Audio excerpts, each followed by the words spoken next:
This is the Tom Anderson Show, broadcasting live from the KVNT studios, 7 to 9 a.m., Monday through Friday. With us now is Commissioner Lee Cruz. He is on the State Officers Compensation Commission. And Lee reached out to me a couple days ago and said, hey, I'd like to talk about legislative salaries and talk about our process and maybe compare to other states' salaries and give your audience a perspective. So I was happy to hear that, and it's always nice when folks actually proactively volunteer and want to come on our show to meet and greet all of you and give your perspective. So, Lee, thanks for joining us. Absolutely, and thank you, Tom, for having me. You betcha. So now you join, and I was looking you up here, you're not just on the State Officers Compensation Commission. You actually just got named to, are you the same Lee Cruz that got on the Alaska Royalty Oil and Gas Development Board? Oh, yes, but that was a few years ago. Okay. And yeah, so that board, basically what happened was I got appointed to that board, and then I was looking to be a little bit more active because that board wasn't as active back then. And then Juneau was the director of boards and commissions back then. She had offered me the position on the State Officers Compensation Commission. Awesome. And how long have you been in Alaska, just so people get a perspective? And then how did you get appointed, and what do you do? I already know some of this, but just so the public understands what your background is and who appointed you. Yeah, so I've lived in Alaska for 12 years.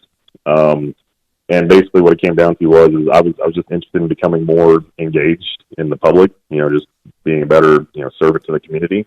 And so I had started applying for boards and positions and stuff like that. And they had put me on the royalties board at first.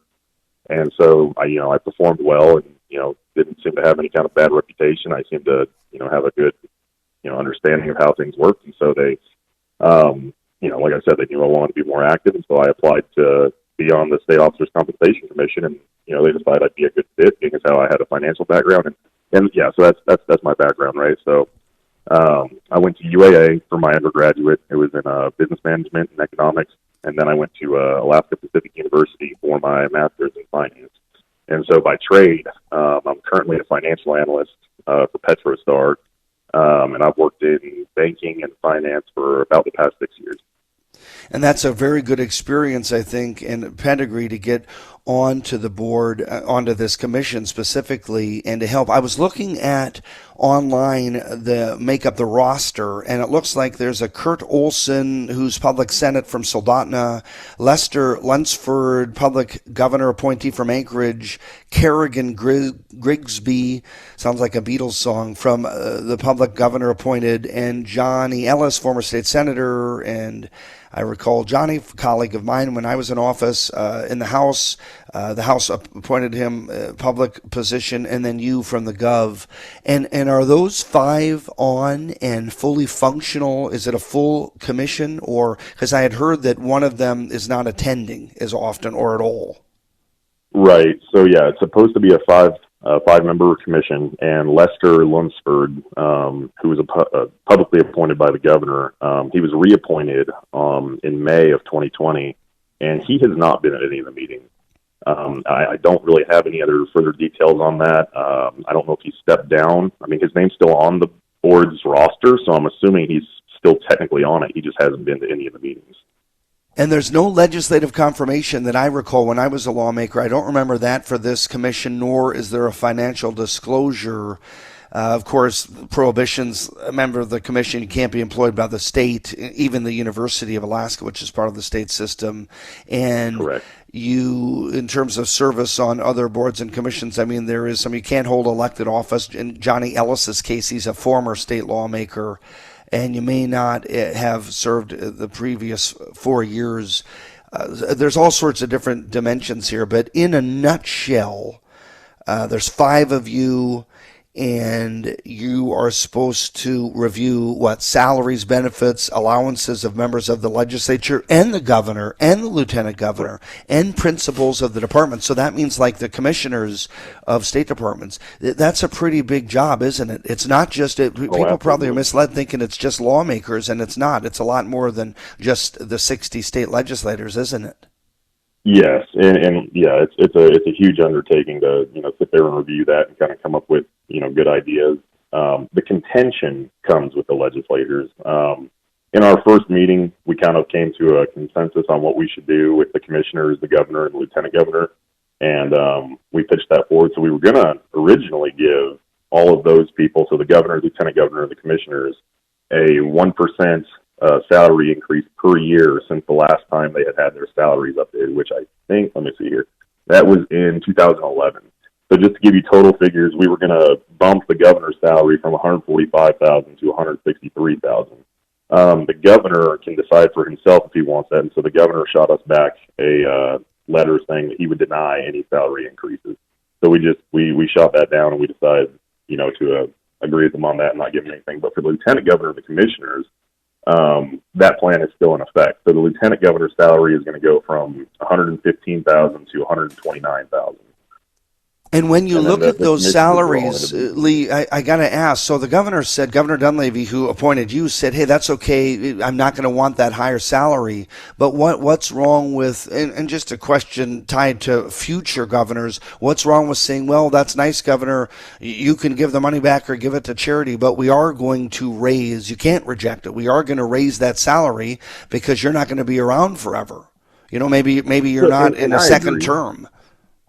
And you make an excellent point there. I think it's just a matter of kind of balancing things. So the governor does have, so we can still make the recommendation, but the governor himself chooses whether or not he can accept it, right? So even if we make the recommendation to increase his salary, being as how he's already told us he's not going to accept it, it would kind of just be a moot point. But in the case of the future governors that you bring up, it is kind of, he's kind of making that decision for any future governors going forward that he's not going to take any kind of raise. But I do kind of agree with his mentality on that because, being the economic situation that Alaska's in right now, it just wouldn't look, good for the governor to take a pay raise right now while, the rest of the state is kind of struggling to get back on its feet. Absolutely. When you meet, if you could explain, because there are a heck of a lot of state boards and commissions. And by the way, folks that are in Mat-Su, in Wasilla, in Palmer, the borough, the Wasilla, city of Wasilla and city of Palmer, they have boards and commissions too, a lot less. And Anchorage, the municipality of Anchorage, has quite a few as well. And you can go online and you can look at where there are vacancies and get a hold of Glenda Ledford in Wasilla or Dave Bronson, you name it. Certainly boards and commissions director in Alaska at the state of Alaska level, and you can apply and you can try to get on a vacant position. But in your case, if you were to compare to other boards and commissions, would you say yours has more teeth than some because of the fact that you actually can change salaries, or is it not that simple? Can you not change it? You can just recommend it. So it certainly does have teeth. The way that our specific commission works is that we make recommendations, but those recommendations go into effect, like they actually become law within 60 days, unless the legislature takes the time to vote against it. That makes sense. When we come back, we are going to get into some comparisons, so maybe keep that on your mind, Lee, regarding other states and salaries. But let's start at least down the road of why you think and what you think salaries should be. And I read in the Anchorage Daily News your thoughts on that, and you went through the kind of the process of how you deemed there was an appropriate amount or not, and they covered you pretty thoughtfully there. Why don't you let the public know what would you like to see in terms of salary and per diem, and maybe you can explain that. You can start on it now, then we'll go to a break and come right back. But what would you like to see as the base and the per diem monthly? So I would like to see their base remain right where it's at the $50,400, and then what I'd like to see is their per diem capped at $12,000 per year. And I would definitely like to go into all the details on that. And right now, what are we seeing? What would you say the average is? First of all, it's not an average. There's a salary that lawmakers get in the state of Alaska, the 60 lawmakers, 20 state senators, and 40 House of Representative members. But what is their base salary, and what's the typical per diem during session? So the base salary is $50,400 across the board for all reps and senators. But over the past 5 years, they're per diem, and so the per diem is $293 a day. But on average, they've averaged about $36,000 in per diem over the past 5 years. per rep. And that amount is net for the per diem folks. That is net. The 50,400 is gross and retirement, taxes, things come out of that nature. But for the per diem, that is net. And so when we come back, we'll talk more with Lee Cruz. He's on the State Officers Compensation Commission. And I want to get into the facets of special session. 2021, we had, 4 special sessions, almost a fifth. And that meant that state lawmakers would receive day after day after day the per diem. And back when I served in office, I remember we had a special session or two, but it wasn't to that level. And when you look at the salaries as a result, and then you toss in their moving expenses, and you toss in there all of the elements like an office account, and you toss into there how many staff are included, one wonders, what is that like if you juxtapose or compare it to other state legislators and legislatures and bodies of that nature? So we're going to compare those with Lee Cruz, and that's next up. So stay with us right here on The Tom Anderson Show.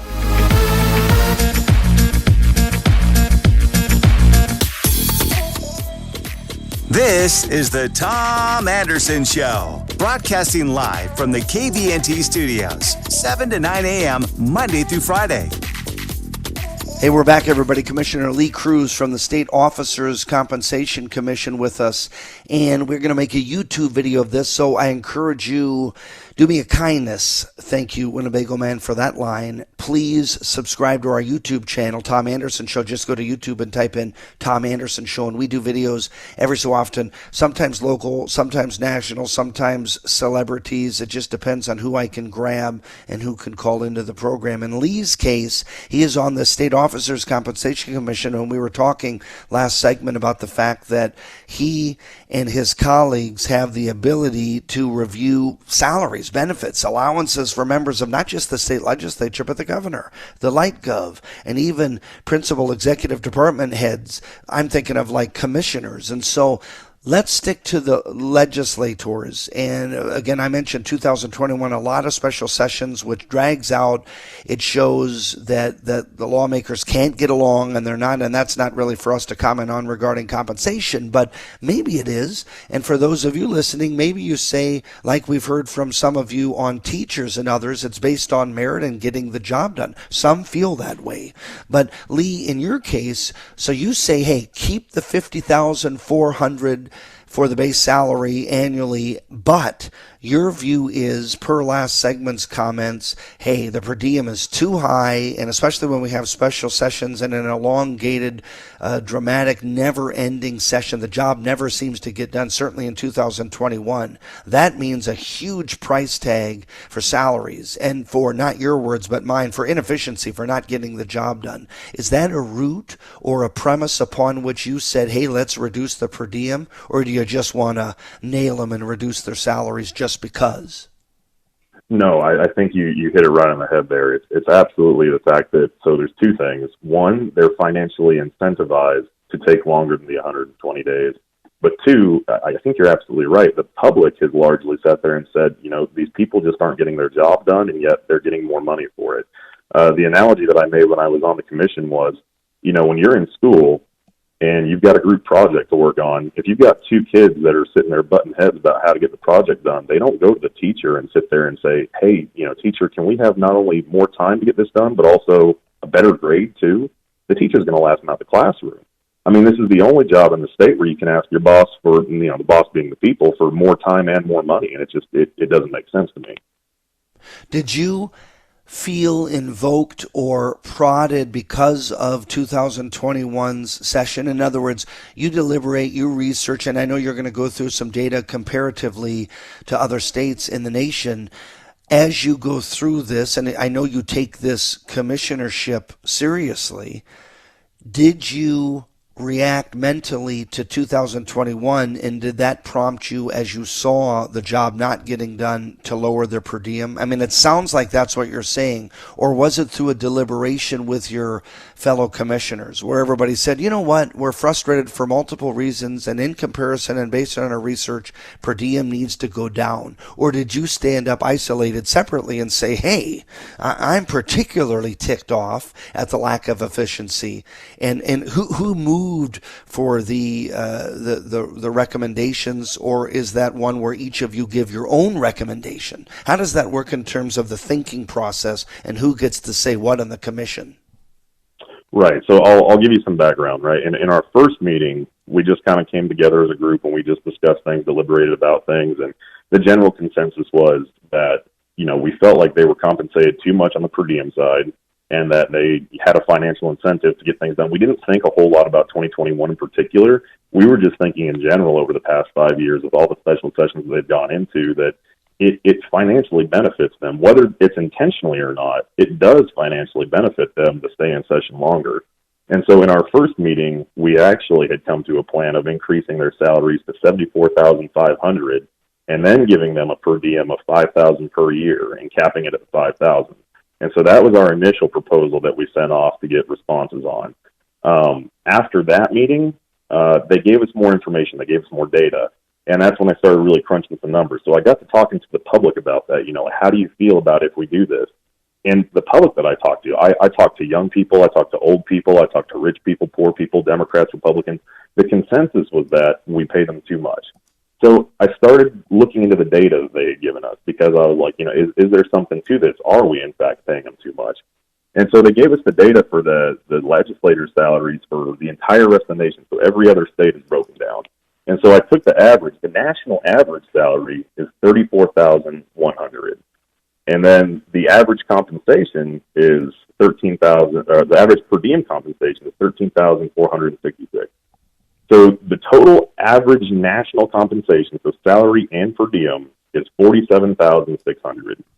And so I'm sitting there looking at that, and I'm like, well, my goodness, our state legislators and their base salary, they're getting more than, the combined salary and per diem average for the rest of the nation. And matter of fact, they're making 48% more in salary alone than the average national salary. So I got to sitting there thinking, I'm like, people say Alaska is unique. I think Alaska is unique, but I'm like, what makes it unique that would cause legislators to have to get paid more? So one, we're the largest state. So I took the top 6 largest states and I took their averages. Turns out their average salary is also $34,000. The total average compensation there, though, ends up being $58,800. So the per diem is a little bit higher in the larger states. But then I also got to thinking, okay, well, we have the third smallest population. So I took the bottom 6 smallest populated states. The average salary for those is $21,700. The average total compensation with per diem is $33,500. Wow. So no matter which way you're looking at this, we are paying our legislators up here in both salary and per diem significantly more than that of the entire rest of the nation. And I like your comparison where you say, okay, first we'll look at the big states and then we'll look at the small states, because that's something I could see. Someone from like the Appalachians are like, hey, let me set this moonshine down and my, I'm going to come out of the farm and argue with you on this. And I say that in jest, but they could say, hey, our cost of living is so much less compared to someone in Alaska says, are you kidding, Lee? I mean, do you know how much I spend in Juneau? And I don't mean in terms of state capital. I'm talking about in terms of residency and the property value, and especially with inflation, it's so much more. But your point is, no, hold on, Appalachian mountaineer, hold on, New York City resident, hold on, someone in the Dakotas where they have smaller populations. No matter where we look, whether it's region, west, east, southern, midwest, whether it's populations, the Californias and the Texas and the New Yorks, or it's the smaller populations, whatever the case may be, you're saying we're definitely on the top tier high end. And so is the next question for you, why is that? Or is the next question for you, I don't care why it is, I want to reduce it. And how do we do that? So yeah, my question was initially, why is that? And so there's a lot of different arguments that I've heard as far as why we need to pay our representatives more. So two people. So as a matter of fact, in our very last meeting, there was a retired rep. I do forget his name, but he did come in, and this is all subject to public record. So once we get those audio recordings up, people can go back and listen to these. But he had tried to make the case that we need to pay our representatives more because if we don't, they'll be subject to financial corruption. And what's interesting is that Representative Ken McCarty from Chugach, he said the same thing in one of his responses to us. And these are also all on the SOCC's website, the public testimony that was emailed in. You can get them in PDF form. But he specifically says in his letter that we need to compensate our representatives more. Otherwise, they run the risk of selling out their vote, essentially, and becoming fiscally corrupt. And to me, that sounds an awful lot like, okay, well, we need to extort the public and the public's money, or else we're going to be corrupt. And I just don't like the way that reads. I don't accept that as being a good answer. That the only reason we need to pay them more is to make sure they're not corrupt. I think that our public servants, our state legislatures, they should have enough ethics within themselves to not be corrupt for money. But that's just my own personal take on things. Do you find, not that you can speak for lawmakers in the Alaska State Legislature, but has anyone lobbied, advocated, has a staff member, has anyone come to you and said, hey, I'm a lawmaker and I like what you're doing, or I don't like what you're doing? You did mention last segment Governor Dunleavy responded and said, I won't take a salary increase, keep it where it's at. But what about other lawmakers beyond McCarty? So the only response that we've more or less gotten from the representatives is that this is a bad idea. And it's very interesting because from all the people that I've spoken to, the general members of the public believe that they should get paid less. Every member of the government, whether it be an actual legislature or people that are related to legislators, they all think this is a bad idea and that we need to actually pay them more. So I think it's very interesting that kind of dynamic there. It really is interesting. We're going to come back one more segment. We're going to make a YouTube video of this as well. How'd you like my West Virginia joke? Now I'll get emails from folks saying, hey, I'm from West Virginia. We're not all Appalachian. It's not all Burt Reynolds' Deliverance, Anderson. Stay with us, my friends. We'll be right back. Tom Anderson Show.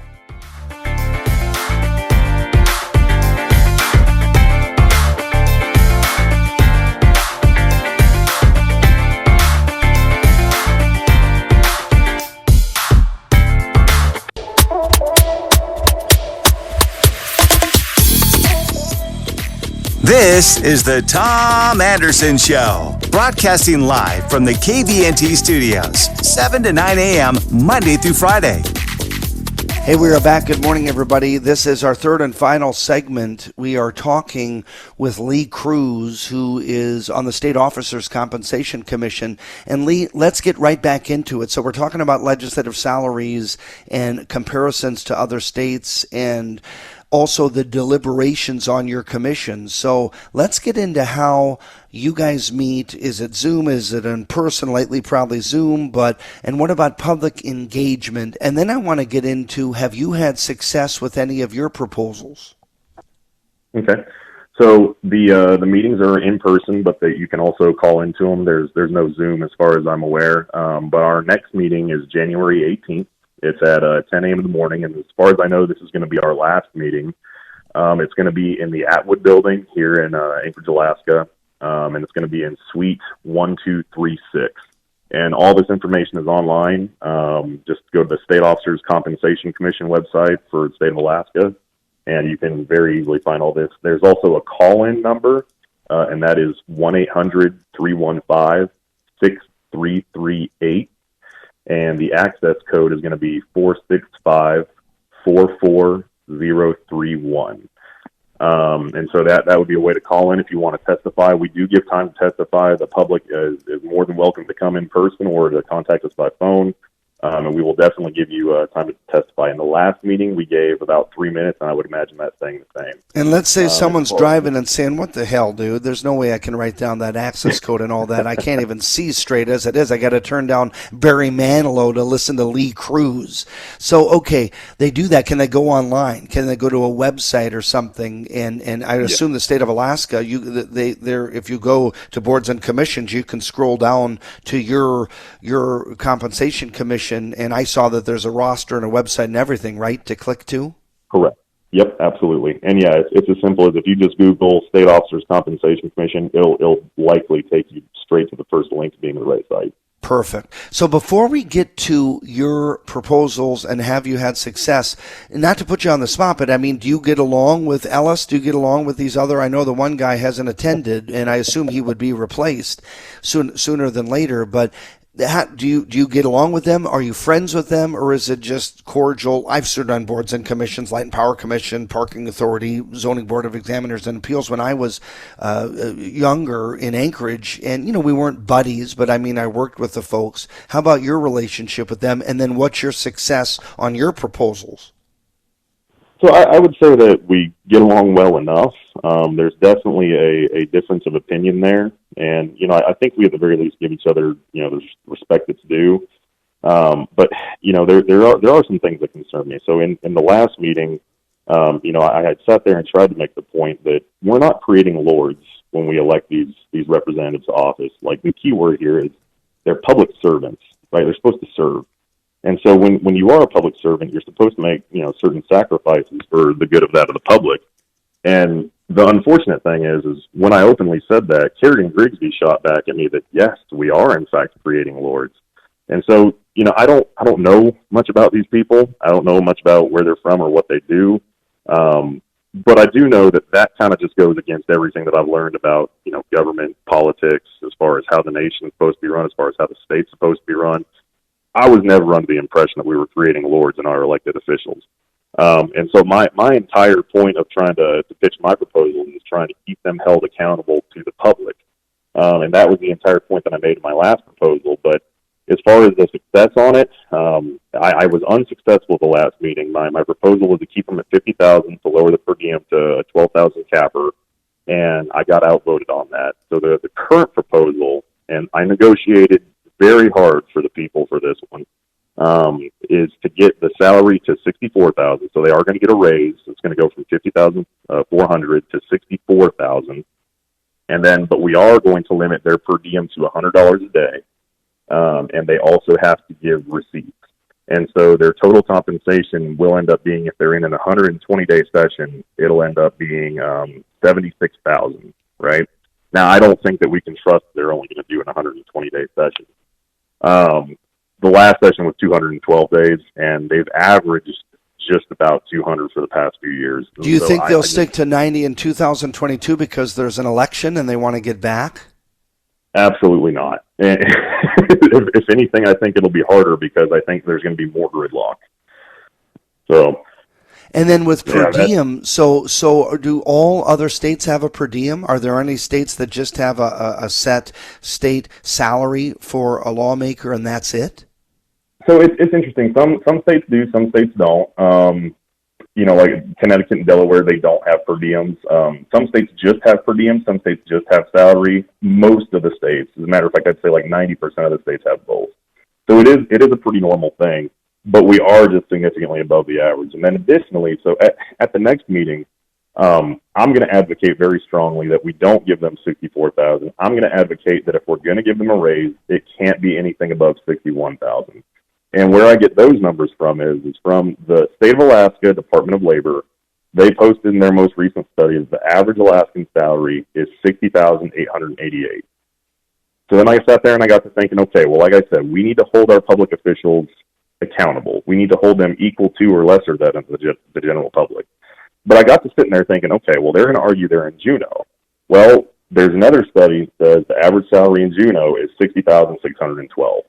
So I think it's more than reasonable for me to sit there and say, if we're going to give them a base salary, it shouldn't be above the average salaries for Alaska. I just don't think it's reasonable. I don't think we should be holding these people above average Alaskans. And when you have the dialogue with your fellow commissioners and when you hear from the public, do you ever hear, because we just heard from State Senator Mike Shower, who was talking, and I've talked to some of my friends like State Representative Kevin McCabe, who have said, hey, it's quite expensive there. Back when I was a lawmaker under Frank Murkowski's governorship, it was expensive enough then, but now it's even worse. And now, you can't get something I've heard under, just for one person, one place, let's say an efficiency or a single. I mean, the Juneau folks are really gouging lawmakers and staff, and it can be as high as $1,500, $1,600, $1,700 for a place if you share. I've heard as much as $3,000 a month. Do you take that into consideration, where they're like, hey, just the salary of $50,000, we can't afford that rent?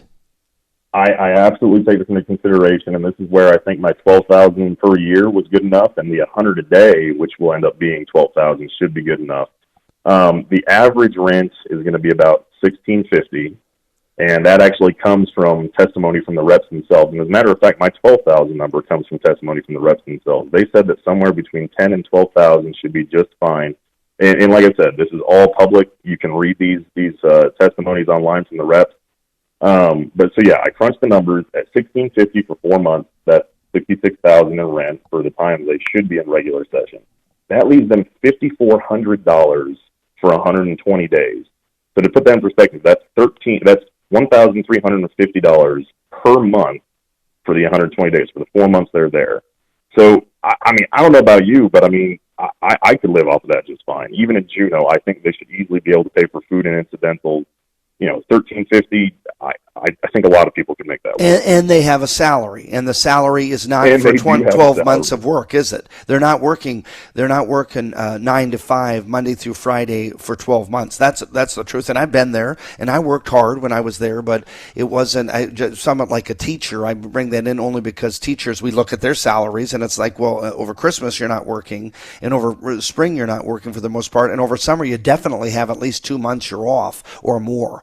And so it will be interesting to see how this unfolds in 2022. And we're talking with Lee Cruz, State Officers Compensation Commission. Sounds like this Lester Lunsford, there's one fellow that hasn't been on, or something's up, and so my guess is they're going to fill that position or replace him. In wrap-up, Lee, so when's the next meeting, and how do people stay in tune? I assume with websites, so when's the next meeting?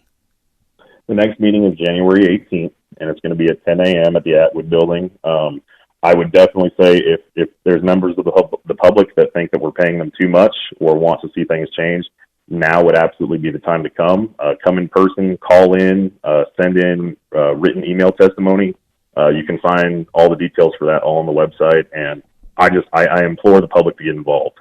Absolutely. And by the way, I'm appreciative to you for your community service. I'm appreciative to you for your time. And it sounds like you've gone above and beyond with your efforts and reviews. So, Lee Cruz, it's been a pleasure. We're going to make a YouTube video of this Tom Anderson show on YouTube. And then maybe after the meeting, how about in late January or February, we get you back? Would that be cool? That'd be absolutely cool. Awesome. Thank you so much, Tom, for having me. Hey, thank you, my friend. Keep it up. Keep spreading the word on this so the public can get engaged. There shouldn't be ignorance out there. They should understand the process, and maybe they have an opinion. Let Lee and the State Officers Compensation Commission know if you do, and attend that meeting. Folks, thanks for listening. We sure hope you have a great Thursday. Drive safe, and God bless.